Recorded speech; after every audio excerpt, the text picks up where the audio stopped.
Welcome to the Cedar Park United podcast.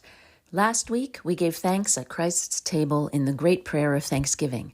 This week, worship leader Jessica Gauthier reflects that to be a thanksgiving people is to let gratitude shape our hearts, to rejoice in all things, to pray with thanksgiving, and to let God's generosity overflow through us.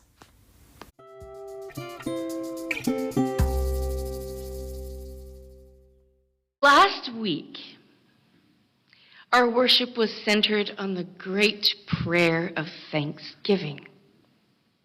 That ancient, flowing prayer that carries us from creation to covenant to Christ.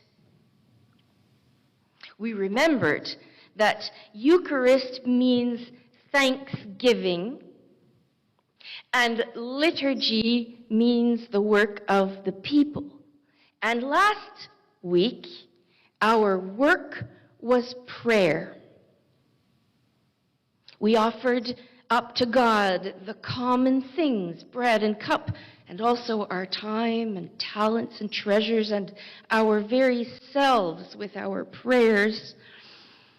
We were fed, strengthened by that outward sign of an inward grace. And now, today, Thanksgiving Sunday, the work continues. The prayer becomes action. The grace we receive becomes the generosity, the radical hospitality that we share.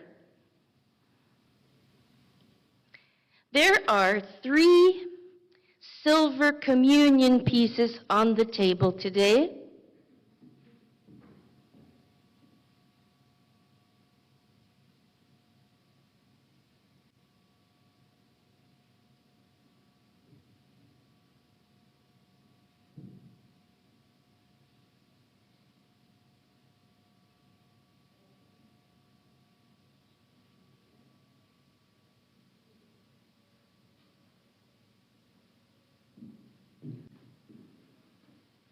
The cup and the pitcher and the paten. They've come out from our communion cupboard, which is being reorganized.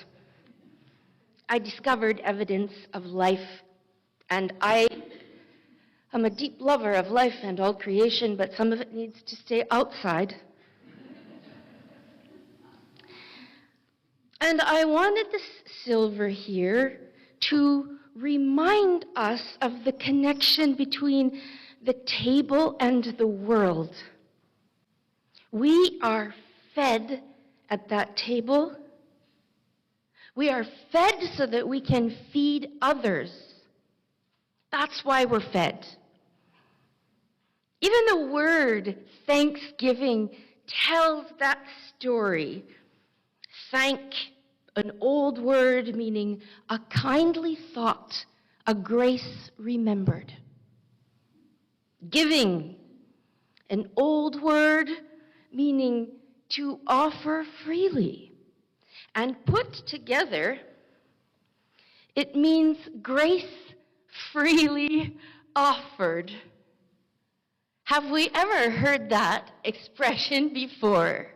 Thanksgiving, grace freely offered. It's kind of turning things on its head, isn't it? Everything seems backward. Who is freely offering the grace? Are we thanksgiving? Or because that's what God does.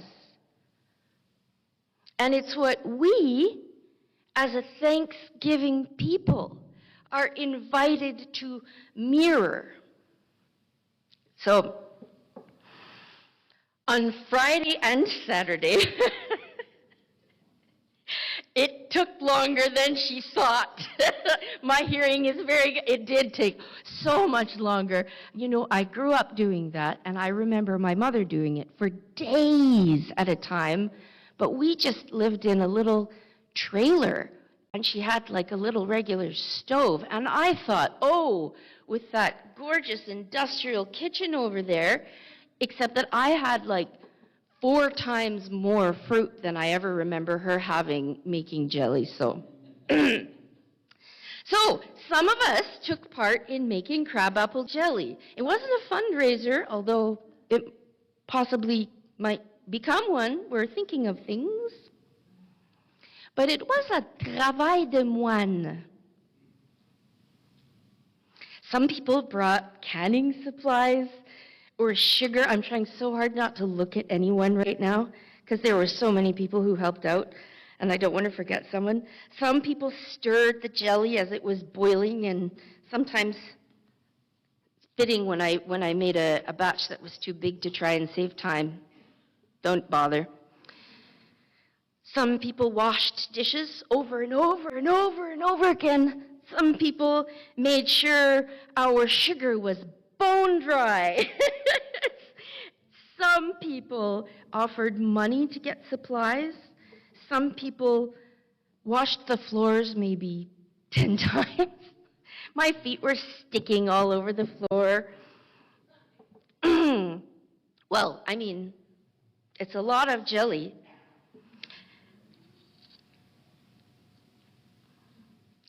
Sometimes I worked alone, which was the quiet I needed after a challenging few weeks.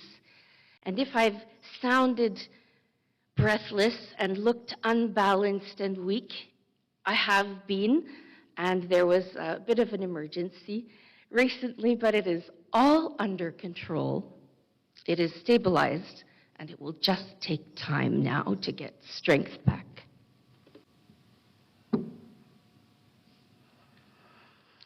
And sometimes, just at that moment when I needed help, someone appeared at the door, because I was keeping it. When I was alone, you know, I had the building locked, and there would be the sound. So the dolgo, I'm very proud, I researched very hard before I planted that tree. The dolgo crabapples came from a little tree in my front yard, which we planted a few years ago to replace an apple tree that had finished its life. And my beloved this summer harvested them over several weeks.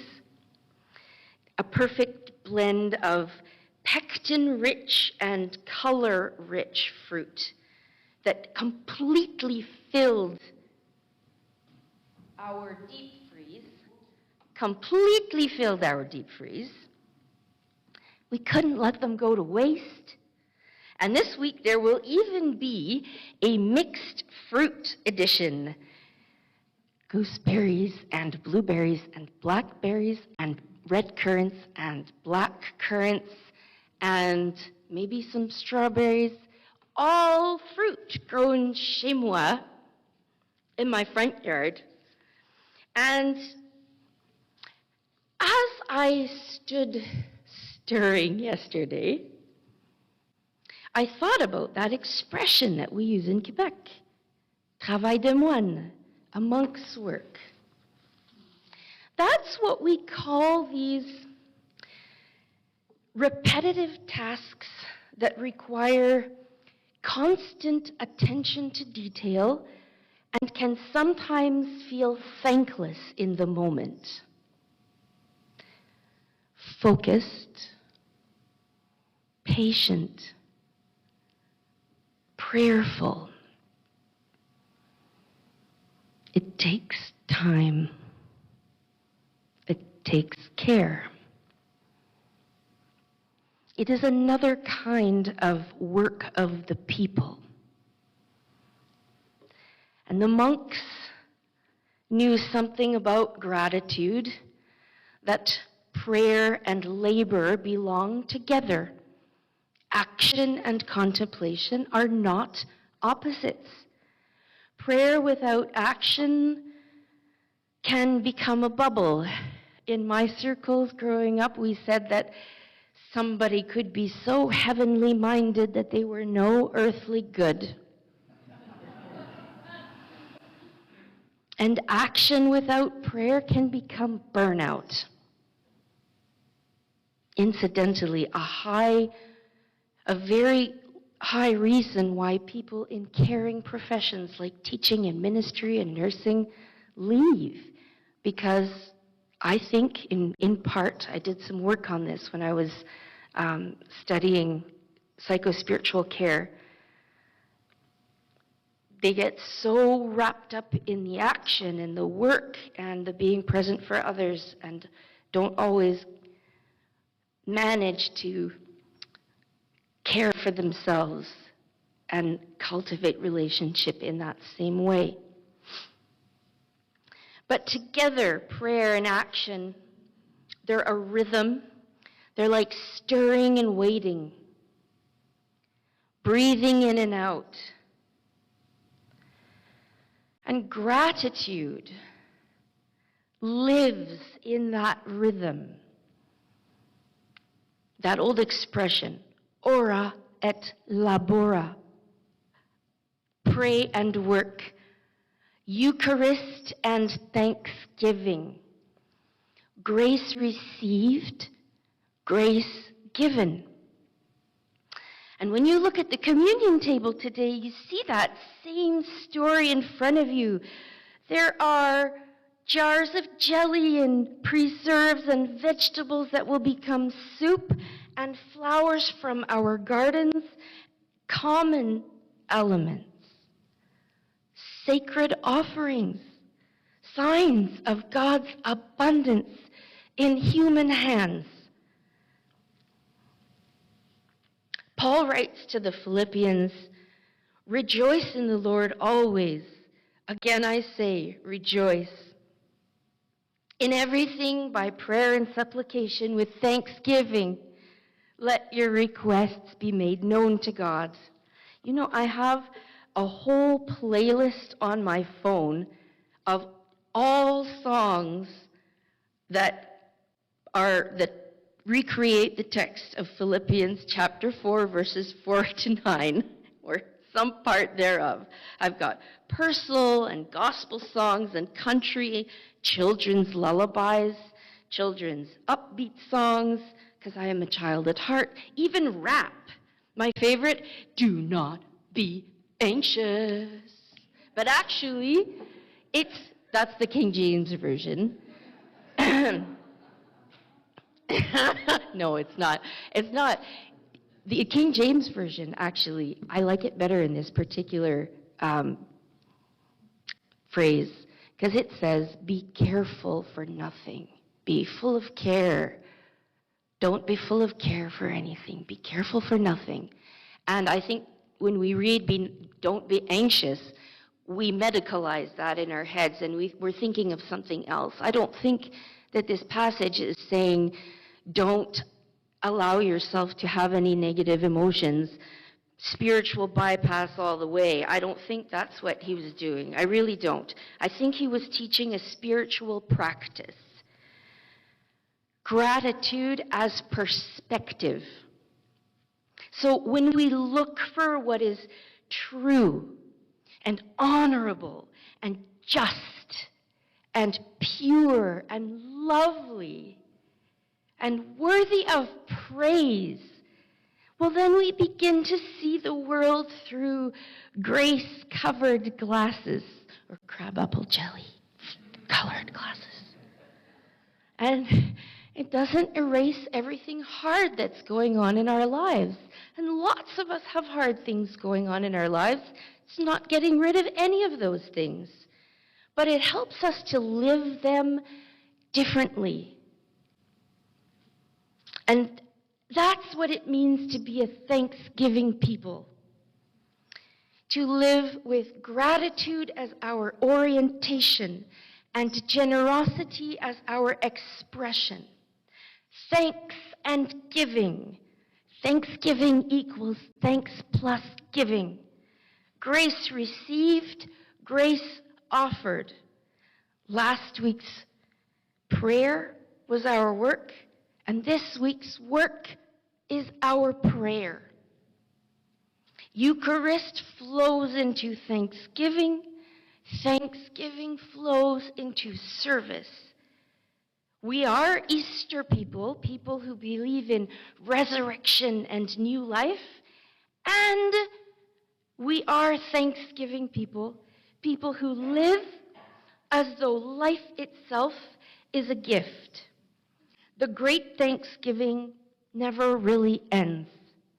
It just moves from altar to kitchen, from church to garden, from heart to hand. Grace freely offered. Thanks and giving. Amen.